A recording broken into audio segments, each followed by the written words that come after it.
Okay, your time starts now, Simon. 10 minutes. Okay.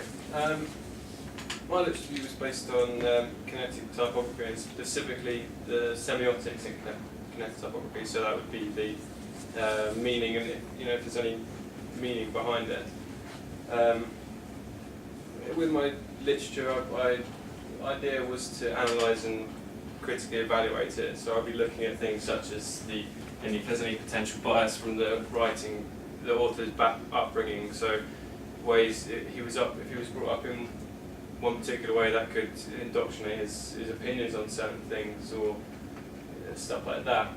Also look at things like the validity of the source, whether if it's outdated, then it's not valid, it's not current thinking.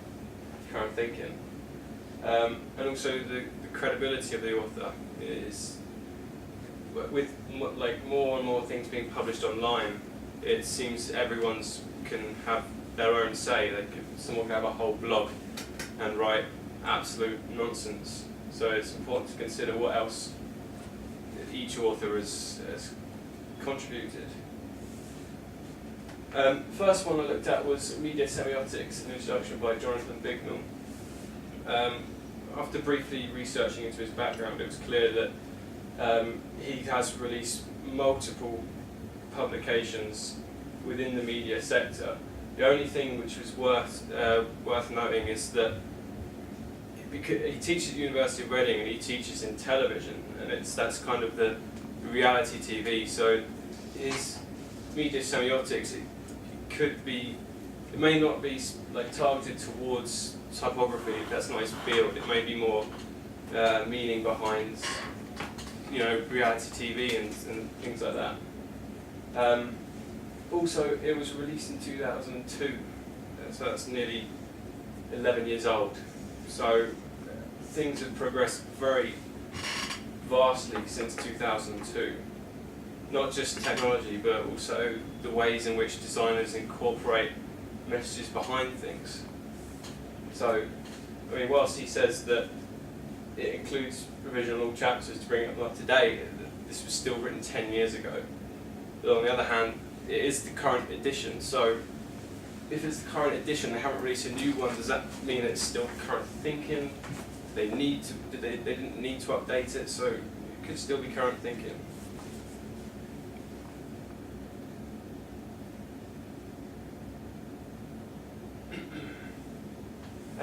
Next one was Theory of Semiotics by Umberto Eco, and this was an extremely theoretically heavy piece of work.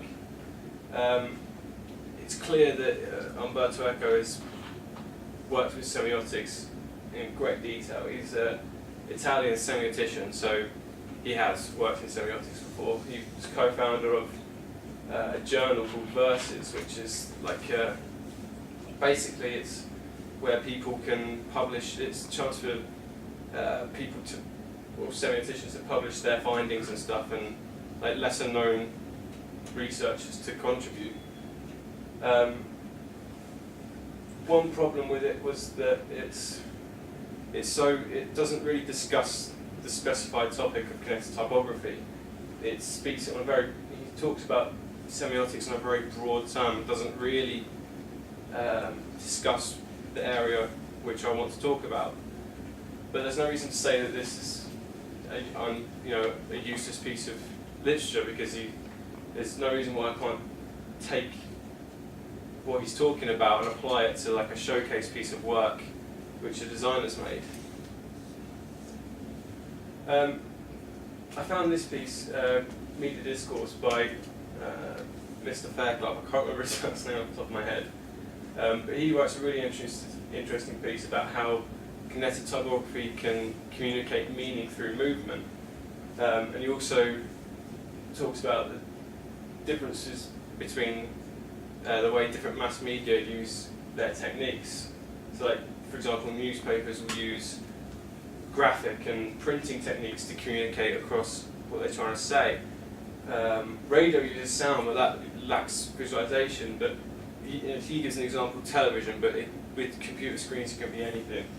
So that has the advantage of communicating through movement, which previously was only available in human behaviours. the Media and Students book, this was, I thought, a really good piece of work. It talks with semiotics in direct relation to media, and it also covers structuralism as well. Talks about the work of Claude Levi-Strauss, who was a structuralist anthropologist, which I'm not 100% sure. Anthropology is the study of human groups, and structuralism is like the unconscious way that we categorize things. So he worked in that, and he also, his work on structuralism has had great impacts on semiotic thinking. One thing about that book was that it wasn't the current issue, it was third issue of 5, so it's quite likely that it's not the current thinking on the subject, so I'll probably have to go back to that book and find the most up-to-date edition, if I can take anything from the semiotics and bring it into my subject. This was, I thought, was possibly the most helpful piece I found, because it did discuss kinetic typography and the meaning behind kinetic typography. Firstly, Timothy Samara, he has several publications printed already. He's a graphic designer, and he teaches at the School of Visual Arts in New York.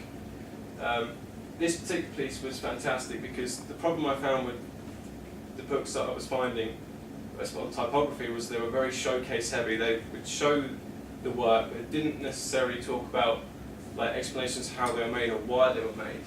But this book was fantastic because it had the pictures, but it also gave like explanations and reasons behind why a certain image was made that way. And I also had an interview with a guy called Daniel Boyarsky, and he is the head of a school of design at Carnegie Mellon University. He's won numerous awards over a 30-year career, and his teachings and work in that sector are very respected. He's currently been working on how kinetic type differs from like printed type, and that's exactly where I want to be going. He talks about one of his pieces of work where he listens to a song by the Beatles. I can't remember the song to hand, but he talks about how he made this piece of work where he wrote down words for each sound that he heard, even if it was just from the bass or the ting of a cymbal in the background. He said he wanted to be like our eyes would hear the sounds, and kinetic typography is a visualization of spoken words. It is, 6, 7 years old, but to be honest, with technology progressing every year, it being near impossible to have a piece of work that was exactly up to date and such. To conclude, there weren't many sources which directly spoke about kinetic typography, which is kind of disappointing, but it's quite good in a way because it leaves me a lot of room to research. What I think I could do is I can take stuff by Umberto Eco, like his heavy theory. I can read through that and possibly draw from that and use that as a foundation to build upon using showcase pieces, and try and apply that to visuals that I find. But the big question which I was going to try and take forth into my case study was, can kinetic typography enhance the meaning that the words already represent? So by that I mean, can using the meaning of movement and researching more into the meaning of movement, can that communicate a word or a piece of work better than what it could if it was just static and written?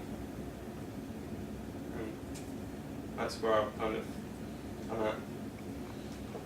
Okay, thanks Simon, that was informative. Okay, I'm going to open it out to the group. There's a couple of things that maybe got lost in translation I'm going to pick up on, but I want someone to come in. So basically, just to frame what you're going to do, you're going to try and see in your case study, through your case study, whether movement in typography enhances it, makes it better, by enhance, not necessarily make it better, because it's a very vague term. I mean, by enhance, I mean improve. Improve the communication, so make it easier to communicate, or So, easier to understand, if that makes sense. So we can get maybe closer to more clarity in the possibly. communication. So okay, I'll open it out. Anyone got any thoughts? I think that's really interesting what you say about improve. Sometimes people maybe connect improve with being bolder or more powerful. Yeah, so like you're punched in the face by this word, you know what I mean? But actually improve could also be more subtle. So for example, the more vocabulary you have, the more specific you can be about what it is you are communicating. With these kind of aids and the kinetic elements, so the time and the movement of typography, you can potentially be more subtle. Mm-hmm. Yeah, so that not all words are kind of having the same impact on you. Back in cinema, I guess you had black screen, white title, fade in, fade out. Do you know what I mean? That's like the kind of old school part of kinetic typography. Now, the kind of title sequences that you're interested in, would you say they're more subtle or more powerful? It's difficult. Or is that a different, are they the same thing? Kind of the same thing, really. I mean, it varies a lot from each designer, I guess, as well. It's interesting. Go So on. maybe then think of a genre and just focus on a genre. Is that what you were going to say? Well, perfect. As long as we're all on the same kind of wavelength. Is it based on personal opinion as well? I'm just about to hit Quite that. a hard one. Yeah. I'm just about to hit that. Can communication be about personal opinion? Interpretation. Yeah. It's about interpretation. So, is this going to be an I mean, it's perfectly acceptable for you to do this, Simon. Yeah. You can use yourself, okay, as a case study and what appeals to you. Yeah. And you could say your case study might be a personal interpretation of the use of kinetogy in typography. There's something I just want to go back to very quickly. Now, you said something about radio, Mm-hmm. and you said that because it's just sound, Lacks visualization. it lacks visualization. I disagree. Shall I tell you why? Yes. I think you're going to know anyway. Right, okay. Because there's such a thing that us musicologists use called spectromorphology. Okay, so it takes a waveform, okay, and you can pass it through, and we've got it here, audition, and it will give you a spectromorph. Yeah. It will give you a coloured representation, okay, like a spectrogram of phonemic values. So sound is visual, or it can be. It can be. It can be. And when you start getting into the levels of looking at waveforms, they do communicate on a different level. I think that particular source was talking on a very kind of. I don't think he was delving deep into the. No. I think he was possibly. I think he was. He says that. Radio uses meaning through sound, but lacks visualization. In a typographic sense, yes, Yeah. definitely it lacks visualization. Sorry, I don't think you were clear enough in what Fairclough is trying to say. Okay. Also, it's interesting that you've did you look at the Semiotic Study Quarterly? No. Oh, the. Versus Semiotic Versus. Study Quarterly. That's what that I means. looked, but it was in Italian. It was in. Well, you could have come to me. I could have translated it for you. Okay. Okay. But Echo, you're right to look at Echo. Yeah. The only thing that I would have wanted you to look at is is, as I said at the beginning of the session, Miles Tinker. His neuroscientific experiments into legibility, because I think that's what you're talking about. If you're talking about typography, in order for us to gain any meaning, there is a process of legibility. Now that relies on things like vocabulary, okay, because we all have different levels of vocabulary. So you might use a word that someone simply doesn't understand, so therefore it has no meaning.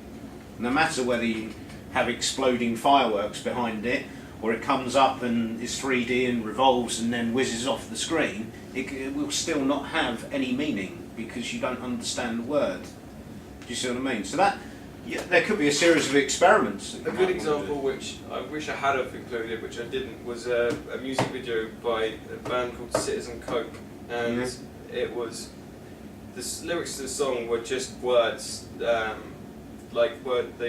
words like incarceration, and the whole point of the video is they had these words, and if you listen to the song, it's almost, you could say it's a bit of a boring song because it doesn't really tell any kind of a story. But then you watch the music video and it has the words almost performing its definition. So they would have incarceration, and then it would appear to be go behind bars. Right. Reincarnation. It would just fly out of the ground. Yeah. No, I mean it is an interesting topic, and semiotics is a large area, and still people are looking at it. I'm looking at areas of it, but I would like you to look at. I think legibility is what you need to look at. Legibility coupled with meaning, definitely, without a shadow of a doubt. And you'd need to look at Herman Boomer and Roland Barthes, really, and Sophie Byer, most definitely, without any shadow of a doubt. And also Marshall McLuhan. Yes, the cowboy. Indeed. I think the direction that I might take would be to look at examples like the ones you've just pointed out. Rather than going towards the theory first, looking at the theory, I'd probably look at the actual examples out there. Things that you think, over the last decade or so were really cutting edge, really pushing the boat out, really trying to do something new. And then try to investigate, research, if people have discussed those, compared them to other kinds of artworks or things like that. That might be the approach I would take. The only reason I'm saying about approach is because your presentation has been a lot about your approach, which I think has been quite interesting. You haven't necessarily been giving us lots of information, but more what your experience of the investigation has been, which I think has been quite interesting. Yeah, well, quite different. I mean, it's very. I would say it's a very traditional presentation when after a literature review, and there's nothing wrong in that. And I think perhaps some people are a bit more advanced in where they're going to look. You're not, and it's okay not to be. Semiotics is massive. Meaning is massive. I mean, I struggle with trying to see if there's any relationship between an object and the meaning, and that's essential. And should there be a relationship? If there is a relationship, or is it just interpretation?